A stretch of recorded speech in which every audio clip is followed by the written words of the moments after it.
যে বঙ্গবন্ধু শেখ মুজিবুর রহমান সম্পর্কে পুরো পৃথিবীর রাজনীতিবিদ বা বিভিন্ন সংবাদ মাধ্যম বা বিভিন্ন যে বিখ্যাত মানুষজন তারা আসলে কি বলেছিল বঙ্গবন্ধু সম্পর্কে। তো মনে হলো যে এই ব্যাপারটা একটু আমি এখানেও শেয়ার করে রাখি সবার সঙ্গে, যে বঙ্গবন্ধুকে পুরো বিশ্ব কিভাবে দেখতো, পুরো পৃথিবী কিভাবে বিচার করতো বঙ্গবন্ধুকে। তো ফিদেল ক্যাস্ট্রো সে বলেছিল যে আমি হিমালয় দেখিনি, বঙ্গবন্ধুকে দেখেছি। হেনরি কিসিঞ্জার বলেছিল আওয়ামী লীগ নেতা শেখ মুজিবুর রহমানের মতো তেজি এবং গতিশীল নেতা আগামী 20 বছরের মধ্যে এশিয়া মহাদেশে আর পাওয়া যাবে না। হেনরি কিসিঞ্জারের সেই বক্তব্যকে সত্য প্রমাণ করে গত 50 বছরও সেরকম কোনো নেতা এই এশিয়া অঞ্চলে জন্মায়নি। তারপরে পশ্চিম জার্মানির একটা পত্রিকা বঙ্গবন্ধু সম্পর্কে যে একটা তাদের কলামে লিখেছিল যে শেখ মুজিবকে চতুর্দশ লুইয়ের সঙ্গে তুলনা করা যায়। জনগণ তার কাছে এতটাই প্রিয় যে লুইয়ের মতো তিনিও দাবি করতে পারেন আমি রাষ্ট্র। এবং হ্যাঁ, এই কথাটা বঙ্গবন্ধু বলতেন, আমার দেশ, আমার জনগণ, আমার মানুষ।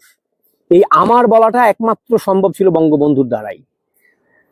তারপরে বিবিসি 15ই আগস্ট বঙ্গবন্ধুকে হত্যা করার পরে বিবিসি তাদের রিপোর্টে লিখেছিল শেখ মুজিব নিহত হলেন তারই নিজেরই সেনাবাহিনীর হাতে, অথচ তাকে হত্যা করতে পাকিস্তানিরা পর্যন্ত সংকোচ বোধ করেছিল।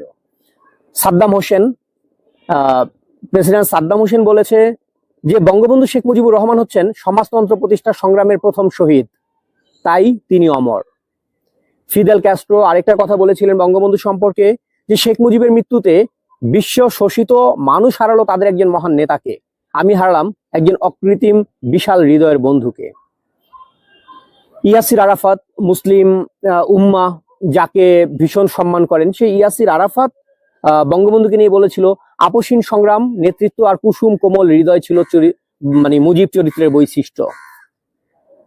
নোবেলজয়ী বিজয়ী যে উইলি বার্ট একটা কথা বলেছিল যে মুজিব হত্যার পরে বাঙালিদের আর বিশ্বাস করা যায় না, মুজিবকে যারা হত্যা করেছে তারা যে কোনো জঘন্য কাজ করতে পারে। কেনেথা কাউন্ডা বলেছিল শেখ মুজিবুর রহমান ভিয়েতনামী জনগণকে অনুপ্রাণিত করেছিল, ভিয়েতনামের যে স্বাধীনতা সংগ্রাম সেই সংগ্রামে অনুপ্রেরণা ছিল বঙ্গবন্ধু শেখ মুজিবুর রহমান, সেটা বলছে ভিয়েতনামেরই নেতা কেনেথা কাউন্ডা। ইন্দিরা গান্ধী বলেছিল শেখ মুজিব নিহত হবার খবরে আমি মর্মাহত, তিনি একজন মহান নেতা ছিলেন, তার অনন্য সাধারণ সাহসিকতা এশিয়া ও আফ্রিকার জনগণের জন্য প্রেরণাদায়ক ছিল। ইংল্যান্ডের একজন এমপি জেমস ল্যান্ড বলেছিল বঙ্গবন্ধু হত্যাকাণ্ড বাংলাদেশই শুধু না, এতিম হয়েছে সারা বিশ্ব হারিয়েছে একজন মহান নেতাকে, শুধু বাংলাদেশ যে এতিম হয়েছে তা না, পুরো বিশ্ব একজন মহান নেতাকে হারিয়েছে। দ্য গার্ডিয়ান পত্রিকা বঙ্গবন্ধুকে নিয়ে লিখেছিল শেখ মুজিব ছিলেন এক বিস্ময়কর ব্যক্তিত্ব। ফিনান্সিয়াল টাইমস সে সময় বঙ্গবন্ধুকে নিয়ে লেখে যে বঙ্গবন্ধু না থাকলে বাংলাদেশের কখনো জন্মই হতো না।